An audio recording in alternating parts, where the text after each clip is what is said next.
Hello everyone, इस video में हम बात करेंगे रेशनल यूज़ ऑफ मेडिसिन के बारे में। Rational use of medicine according to WHO, patient कोई ऐसी मेडिकेशन रिसीव करे जिससे उसकी क्लिनिकल नीड्स फुलफिल हो जाएं, प्रॉपर डोज में हो, उससे उसकी रिक्वायरमेंट्स मीट हो जाएं, इसके अलावा एडिकेट पीरियड ऑफ टाइम तक हो और लोएस्ट कॉस्ट उसे पड़े, तो वो होता है rational use of medicine.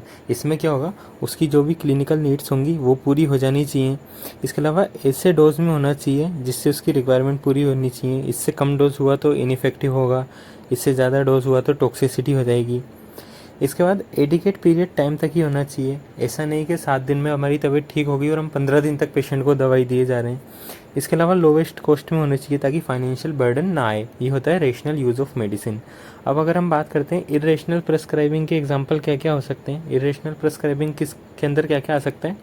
Drug not prescribed as per standard treatment guidelines. हर बीमारी के लिए कुछ स्टैंडर्ड ट्रीटमेंट गाइडलाइंस होते हैं, उसके अकॉर्डिंग ही हमें ड्रग को प्रेस्क्राइब करना पड़ता है। अगर इसके अकॉर्डिंग प्रेस्क्राइब नहीं किया तो वो किसके अंदर आएगा, इरेशनल प्रेस्क्राइबिंग के अंदर आएगा। इसके बाद अननेसेसरी यूज़ ऑफ ड्रग, जैसे एंटीबायोटिक दे दिया हमने किसके लिए, वायरल इन्फेक्शन के लिए।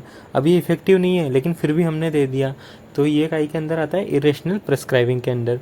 इसके बाद अंडर यूज़ ऑफ मेडिसिन, अगर एंटीबायोटिक की ज़रूरत है तो भी हम एंटीबायोटिक नहीं दे रहे, वो आता है अंडर यूज़, तो भी इरेशनल प्रेस्क्राइबिंग हो गई।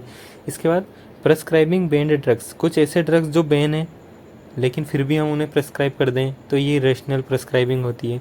इसके बाद use of irrational combination, irrational combination का यूज़ करेंगे तो भी इरेशनल प्रेस्क्राइबिंग के अंदर आता है।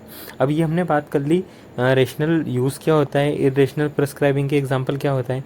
अब अगर हमने इरेशनली यूज़ कर ली तो फिर उसके हैज़ार्ड्स क्या क्या हो सकते हैं, वो हम देख लेते हैं। हैज़ार्ड्स ऑफ इरेशनल यूज़, इसके अंदर क्या आ सकता है, थेरापेटिक फेलियर, मतलब हम जिस डिजीज़ के लिए, जिस कोज़ के लिए, जिस कोज़ को ठीक करने के लिए हम वो थेरेपी यूज़ कर रहे हैं वो हमें अचीव नहीं हो पाएगी, तो थेरापेटिक फेलियर हो जाएगा।